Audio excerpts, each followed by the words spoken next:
Subtracting decimals. Now we have a few rules to go over before we begin our examples. So when we subtract decimals, we must line up the decimals. It is important that we may need to add additional zeros to line up.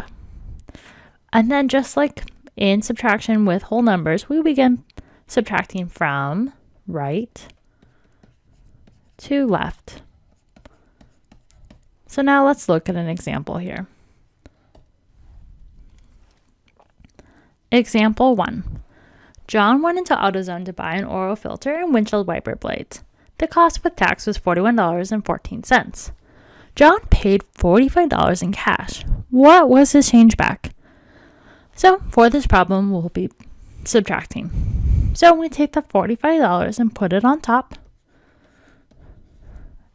Then we place the 41 and 14 cents below it.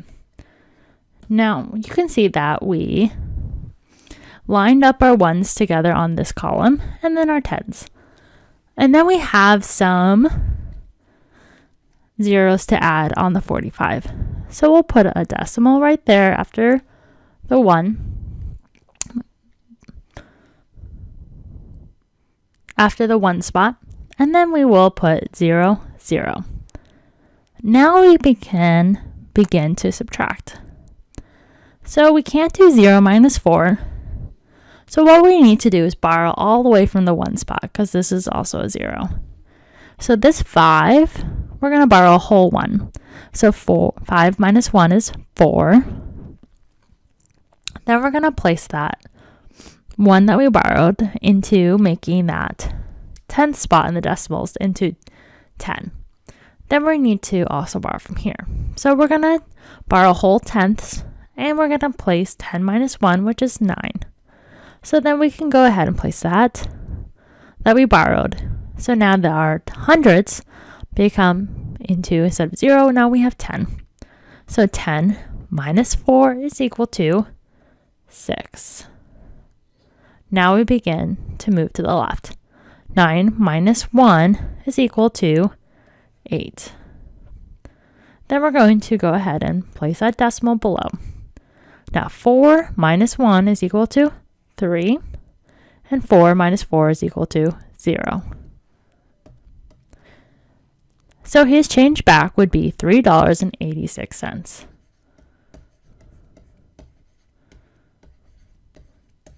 Let's do another example.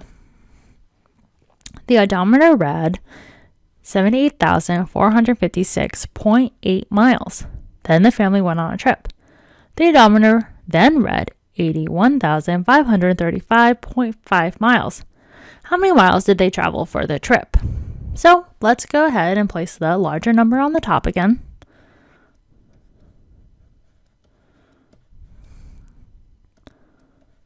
And then we're going to place the 78,000 below. So you have 78,456.8.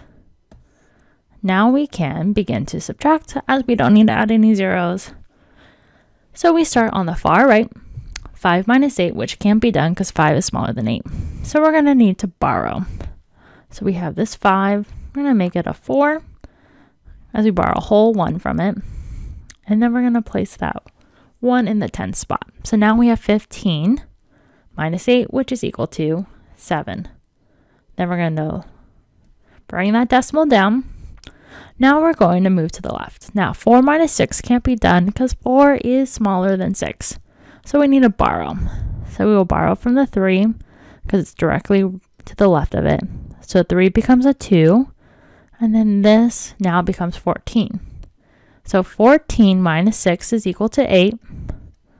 And 2 minus 5 can't be done. So we also need to borrow again.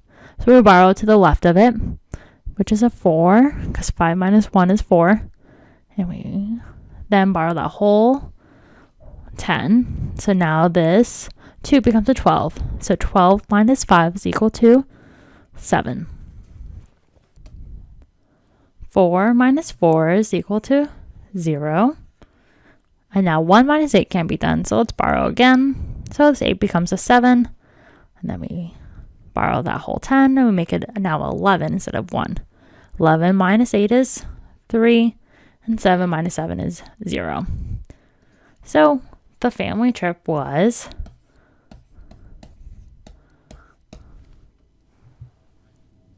example 3. A new piston has a diameter of 3.625.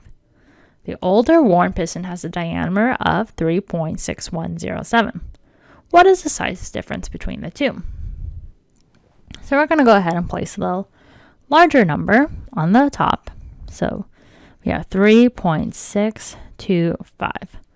Then the smaller number will be 3.6107. Now we know this is the bigger one because it's 0.62 and the other one is 0.61. Now we can add a 0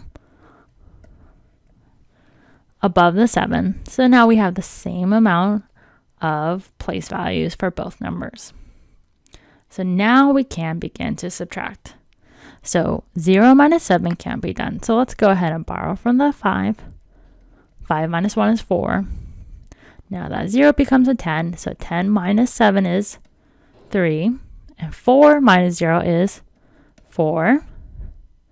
Now 2 minus 1 is 1. And then 6 minus 6 is 0. We're going to bring that decimal down, and 3 minus 3 is 0.